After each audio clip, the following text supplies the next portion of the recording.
அல்லாஹ் நேசிக்கிறான். அல்லாஹ் யாரை நேசிக்கிறான்? வல்லாஹு யுஹிப்புஸ் ஸாபிரீன். அல்லாஹ் பொறுமையாளர்களை நேசிக்கிறான். அல்லாஹ் பொறுமையாளர்களை நேசித்தால் என்ன ஆகும்? இன்னல்லாஹ மஅஸ் ஸாபிரீன். அல்லாஹ் பொறுமையாளர்களோடு தான் இருக்கிறான். பொறுமையாளர்களை அல்லாஹ் நேசித்தால் அவர்களோடு அல்லாஹ் இருப்பான். அல்லாஹ் பொறுமையாளர்களோடு இருந்தால் என்ன பயம்? அல்லாஹ் பொறுமையாளர்களை நேசித்தால் என்ன கவலை? என் சகோதரனே, என் சகோதரியே, அல்லாஹ் இந்த உலக வாழ்வில் என்னையும் உங்களையும் மட்டுமல்ல, அல்லாஹ் படைத்த எல்லோர்களையும் அல்லாஹ் சோதிப்பான். வலனபுலுவன்னக்கும், படைப்புகளை படைக்கும் போதே அவன் சொன்ன செய்தி அது. நிச்சயமாக நான் சோதிப்பேன். செல்வத்தை எடுத்து சோதிப்பேன், உயிர்களை பறித்து சோதிப்பேன், உடைமைகளை எடுத்து சோதிப்பேன், இப்படி பசியை கொடுத்து சோதிப்பேன், இப்படி எல்லா வழிகளிலும் நான் சோதிப்பேன். ஆனால் பொறுமையாளர்களுக்கு சொல்லுங்கள் ஒரு செய்தி என்று அல்லாஹ் சொல்லவில்லை. வபஷ்ஷிரிஸ் ஸாபிரீன், பொறுமையாளர்களுக்கு நல்ல செய்தியை, நற்செய்தியை நபியே சொல்லிவிடுங்கள். என்ன நற்செய்தி? அல்லதீன இதா அஸாபத்துஹும் முஸீபா, அவர்களுக்கு ஏதாவது சோதனை ஏற்பட்டால் அவர்கள் என்ன தெரியுமா சொல்லுவார்கள்? இன்னா லில்லாஹ், நாங்கள் அல்லாஹ்வை சார்ந்தவர்கள். வ இன்னா இலைஹி ராஜிஊன், அவனிடத்தில் தான் நாங்கள் செல்ல இருக்கிறோம். எங்களை படைத்தவன் அவன், எங்களை மரணிக்க செய்பவனும் அவன்தான். அவனுடைய நாட்டத்தை மீறி எங்களுடைய வாழ்வில் எதுவும் நடக்காது. அல்லாஹுடைய தூதர் ஸல்லல்லாஹு அலைஹி வஸல்லம் சொன்ன செய்தி அது. உலகமெல்லாம் ஒன்று சேர்ந்து உங்களுக்கு ஒரு நலவை செய்ய நாடினாலும் அல்லாஹ் விதித்ததை தவிர எதையும் செய்ய முடியாது. உலகமெல்லாம் சேர்ந்து ஒரு தீயதை செய்ய நாடினாலும் அல்லாஹ் விதித்ததை தவிர எதுவும் செய்ய முடியாது.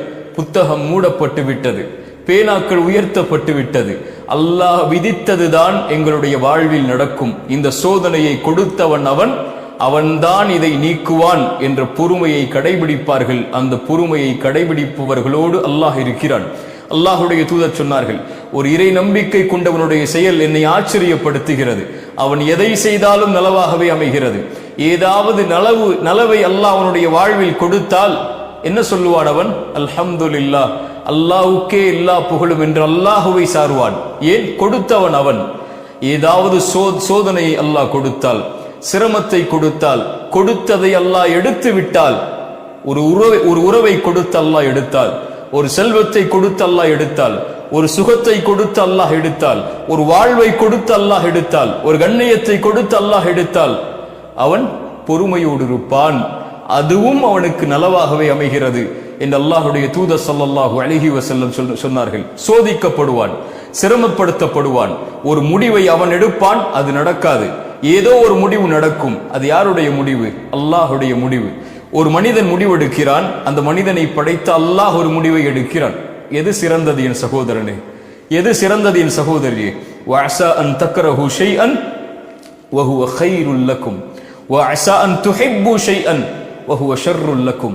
ஒன்றை நீங்கள் வெறுப்பீர்கள், அது உங்களுக்கு நலவாகவே அமையும். ஒன்றை நீங்கள் நேசிப்பீர்கள், அது உங்களுக்கு தீயதாக இருக்கும். உங்களுடைய முடிவு எது சிறந்தது என்று உங்களுக்கு தெரியாது. ஆனால் வல்லாஹு யஅலம் வ அன்தும் லா தஅலமூன், அல்லாஹ் தான் அறிந்தவன், நீங்கள் அறிய மாட்டீர்கள். ஒன்றை கொடுத்து அல்லாஹ் சோதித்தால் அது உங்களுக்கு நலவு. ஒன்றை எடுத்து அல்லாஹ் சோதித்தால் அது உங்களுக்கு நலவு. எல்லாம் நலவுதான் இறை நம்பிக்கை கொண்டவராக இருந்தால், அல்லாஹுவை ஏற்று அல்லாஹுவை பயந்து வாழக்கூடியவராக இருந்தால். எதை அல்லாஹ்வுடைய வாழ்வில் கொடுத்தாலும் இன்னா லில்லாஹ் வ இன்னா இலைஹி ராஜிஊன் வபஷ்ஷிரிஸ் ஸாபிரீன். உம்மு ஸலமா ரலியல்லாஹு அன்ஹா, அல்லாஹ்வுடைய தூதர் ஸல்லல்லாஹு அலைஹி வஸல்லம் ஒரு செய்தியை சொன்னார்கள். எந்த ஒரு முஸ்லிமை அல்லாஹ் சோதித்தாலும் அவர் சொல்லட்டும் அல்லாஹ் கூறிய வார்த்தையை, இன்னா லில்லாஹி வ இன்னா இலைஹி ராஜிஊன் என்று கூறிவிட்டு ஒரு துஆவை ஓதட்டும். யா அல்லாஹ், இந்த சிரமத்தை என்னுடைய வாழ்விலிருந்து நீக்கிவிடு. இதை விட சிறந்த ஒன்றை, நீ எடுத்ததை விட சிறந்த ஒன்றை எனக்கு கொடுத்து விடு என்ற துஆவை ஓதுமாறு அல்லாஹ்வுடைய தூதர் ஸல்லல்லாஹு அலைஹி வஸல்லம் சொன்னார்கள். உம்மு ஸலமா, அவங்களுடைய கணவர் அபூ ஸலமா ரலியல்லாஹு அன்ஹு மரணித்து விட்டார்கள். உம்மு ஸலமா அவர்கள் சொன்னார்கள், அபூ ஸலமாவை அல்லாஹ் எடுத்து விட்டான். அபூ ஸலமாவை விட சிறந்தவரையா அல்லாஹ் எனக்கு கொடுக்க போகிறான் இந்த துஆவின் அடிப்படையில் என்று கேட்டார்கள். உம்மு ஸலமா ரலியல்லாஹு அன்ஹா, அவர்களுக்கு அல்லாஹ் யாரை கொடுத்தான்? அபூ ஸலமாவை விட சிறந்தவர் இந்த பூமியில் இல்லை என்று அவராக நினைத்தார்கள். அல்லாஹ் கொடுத்தான். இந்த உலகத்திலேயே அவரை போன்று சிறந்த மனிதர் யாரும் இல்லாத முஹம்மது ரசூலுல்லாஹ் ஸல்லல்லாஹு அலைஹி வஸல்லம். இந்த உலகில் எதுவும் நடக்கலாம், எதுவும் எடுக்கப்படலாம். எந்த ஒன்றையும் அல்லாஹ் எடுத்தாலும் அது உங்களுக்கு நலவுதான். எந்த ஒன்றை அல்லாஹ் உங்களுக்கு கொடுத்தாலும் அதுவும் நலவுதான். மனிதன் அறியாதவன், அல்லாஹ் ஒருவன் தான் அறிந்தவன். நோயில் சோதிக்கப்படுகிறீர்களா? பொறுமையோடு இருங்கள். செல்வத்தை எடுத்து அல்லாஹ் சோதிக்கிறானா? பொறுமையோடு இருங்கள். அல்லாஹ் உயிர்களை பறித்து நீங்கள் விரும்பக்கூடிய நேசிக்கக்கூடியவர்கள் எல்லாம் மரணிக்கிறார்களா? பொறுமையோடு இருங்கள். அல்லாஹ் உங்களை கண்ணியத்தில் சோதிக்கிறானா? பொறுமையோடு இருங்கள். வாழ்வு சிதைக்கப்பட்டு சோதிக்கப்படுகிறீர்களா? பொறுமையோடு இருங்கள். உறவுகள் பிரிக்கப்பட்டு சோதிக்கப்படுகிறீர்களா? பொறுமையோடு இருங்கள். அல்லாஹ் உங்களை மட்டும் அப்படி சோதிக்கவில்லை. அல்லாஹ் அவனால் தேர்ந்தெடுக்கப்பட்ட நபிமார்களையே நோயால், உறவுகளை பிரித்து, சிரமத்தால், செல்வத்தை கொண்டு உயிர்கள் பிரிக்கப்பட்டு அல்லாஹ் சோதித்திருக்கிறான். குழந்தைகள் இல்லாமல் அல்லாஹ் சோதித்திருக்கிறான். குழந்தைகள் இல்லையா உங்களுடைய வாழ்வில்? பொறுமையோடு இருங்கள்.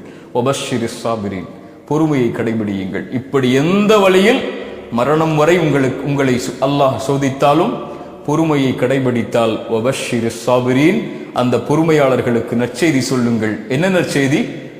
வல்லாஹு யுஹிப்புஸ் சாபிரீன், வல்லாஹு யுஹிப்புஸ் சாபிரீன். அந்த பொறுமையாளர்களை அல்லாஹ் நேசிக்கிறான்.